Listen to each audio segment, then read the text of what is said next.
മൊസാദിനെയും ഇസ്രായേലിനെയും പരാജയം വേട്ടയാടുന്നു. പ്രചാരണം ശക്തമാക്കി ഇറാൻ ജനത ഭരണകൂടത്തിനെതിരെ തിരിയും എന്ന ഇസ്രായേലിന്റെ കണക്കുകൂട്ടലുകൾ തെറ്റിപ്പോയി എന്ന് ബെഞ്ചമിൻ നെതന്യാഹു.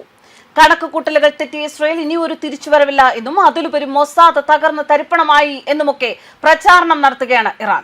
ഇസ്രായേലിനെ അപമാനിക്കുന്നു. മൊസാദിനെതിരെ ഇറാന്റെ പ്രസ്താവനകൾ കണ്ണും പൂട്ടി ഇസ്രായേൽ നിഷേധിക്കുമ്പോൾ ഇതിലെ സത്യാവസ്ഥ ചെയ്യുകയാണ് ലോകം. പതിറ്റാണ്ടുകളായി നിഴൽ യുദ്ധം തുടരുന്ന ഇടമാണ് പശ്ചിമേഷ്യ. ഇവിടെ ഇസ്രായേലിന്റെ ചാരസംഘടനയായ മൊസാദ് എന്നും ഒരു അജയ്യ ശക്തിയായാണ് വിലയിരുത്തപ്പെട്ടിരുന്നത്. എന്നാൽ 2026 കഥ മാറി. ഇറാനിൽ മൊസാദിന്റെ ശൃംഖലകൾ ഒന്നൊന്നായി തകർന്നു. ഇസ്രായേലിലെ തന്ത്രപ്രധാന നീക്കങ്ങൾ പലപ്പോഴും ഉപേക്ഷിക്കേണ്ടി വന്ന കാഴ്ചയാണ് കണ്ടത്. ടെഹ്റാൻ ചാരയുദ്ധത്തിന്റെ ഗതി മാറുകയാണോ എന്ന് ലോകം ചോദിച്ചു. ഫെബ്രുവരി 28 തുടങ്ങിയ US ഇസ്രായേൽ യുദ്ധത്തിന്റെ പശ്ചാത്തലത്തിൽ അവരുടെ മണ്ണിലെ വിദേശ ചാര ശൃംഖലകളെ വേരോടെ പിഴുതെറിയാനുള്ള നീക്കത്തിലാണ് ഇറാൻ. വിദേശ ഏജൻസികൾക്കായി പ്രവർത്തിച്ചു എന്ന് ആരോപിച്ച് ഒരുപാട് പേരെയാണ് ഇതിനകം ഇറാൻ പിടികൂടിയതും വധശിക്ഷയ്ക്ക് വിധേയമാക്കിയതും. ഇറാന്റെ വിവിധ പ്രവിശ്യകളിൽ നിന്നായി മൊസാദിനും CIA ബന്ധമുള്ള ഡസൻ കണക്കിന് ആളുകളാണ് പിടിയിലായത്.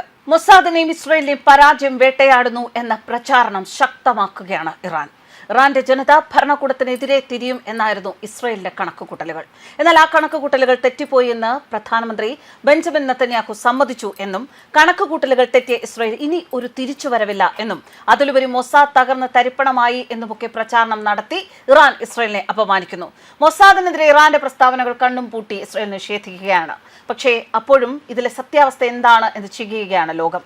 പതിറ്റാണ്ടുകളായി യുദ്ധം തുടരുന്ന പശ്ചിമേഷ്യ. ഇവിടെ ഇസ്രായേലിന്റെ ചാരസംഘടന മൊസാദ് എന്നും ഒരു അജയ്യ ശക്തിയാണ് വിലയിരുത്തപ്പെട്ടിരുന്നത്. എന്നാൽ 2026 എത്തിയപ്പോഴേക്കും കഥ മാറി. ഇറാനിൽ മൊസാദിന്റെ ശൃംഖലകൾ ഒന്നൊന്നായി തകരുന്ന കാഴ്ച, ഇസ്രായേലിന്റെ തന്ത്രപ്രധാന നീക്കങ്ങൾ പലതും പാതി വഴിയിൽ ഉപേക്ഷിക്കേണ്ടി വന്ന കാഴ്ച, ഇതൊക്കെയാണ് സംഭവിച്ചത്. ടെഹ്റാൻ ചാരയുദ്ധത്തിന്റെ ഗതി മാറ്റുകയാണോ എന്നാണ് ചോദ്യം. ഫെബ്രുവരി 28 ആരംഭിച്ച US ഇസ്രായേൽ യുദ്ധത്തിന്റെ പശ്ചാത്തലത്തിൽ അവരുടെ മണ്ണിലെ വിദേശ ചാര ശൃംഖലകളെ വേരോടെ പിഴുതെറിയാനുള്ള നീക്കം തുടരുകയാണ് ഇറാൻ. വിദേശ ഏജൻസികൾക്കായി സ്വന്തം നാട്ടിൽ നിന്ന് പ്രവർത്തിച്ചു എന്നാരോപിച്ച് ഒരുപാട് പേരാണ് ഇതിനകം ഇറാൻ പിടികൂടി വധശിക്ഷയ്ക്ക് വിധേയമാക്കിയത്. ഇറാനിലെ വിവിധ പ്രവിശ്യകളിൽ നിന്നായി മൊസാദ്, CIA എന്നിവരുമായി ബന്ധമുള്ള നിരവധി ആളുകൾ പിടിയിലായി. ടെഹ്റാനിൽ സ്ഫോടനങ്ങൾ നടത്താൻ ലക്ഷ്യമിട്ട അത്യാധുനിക ലോഞ്ച് സിസ്റ്റങ്ങളും IEDകളും ഇറാൻ സുരക്ഷാ സേന പിടിച്ചെടുത്തു. ഇവിടെയാണ് ഇറാൻ തങ്ങളുടെ നിലപാടുകൾ കർശനമാക്കിയത്. ഈ അറസ്റ്റുകൾ ഒരു യുദ്ധകാലത്തെ വെറുമൊരു പരിഭ്രാന്തിയായി തള്ളിക്കളഞ്ഞില്ല. വർഷങ്ങളായി ഇറാനിൽ മൊസാദ് ചില സംവിധാനങ്ങൾ കെട്ടിപ്പടുത്തിരുന്നു. അത് എത്രത്തോളം ശക്തമായിരുന്നു എന്നും അത് എങ്ങനെ തകർക്കപ്പെട്ടു എന്നുമാണ് ഈ സംഭവങ്ങൾ സൂചിപ്പിക്കുന്നത് എന്ന് ഇറാൻ പറയുന്നു.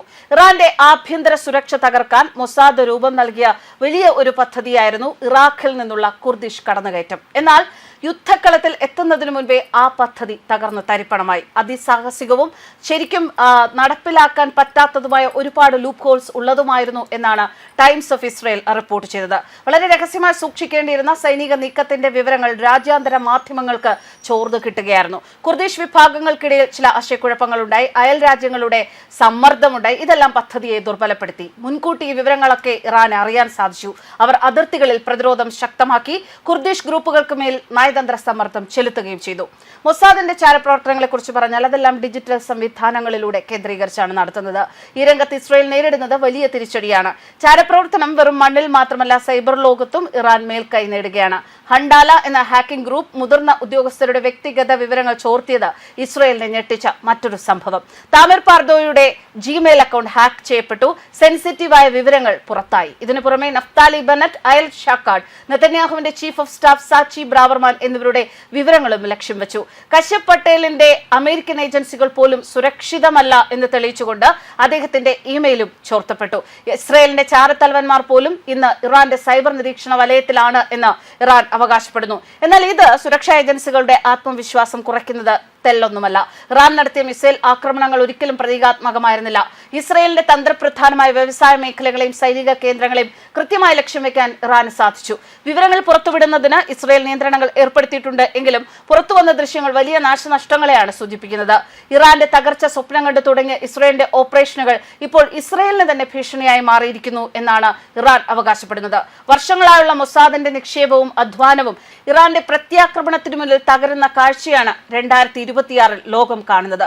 അതുകൊണ്ട് തന്നെ മൊസാദിനൊപ്പം ഇസ്രായേലും തകർന്ന് തരിപ്പണമാകും എന്ന് തന്നെയാണ് ഇറാൻ പറയുന്നത്.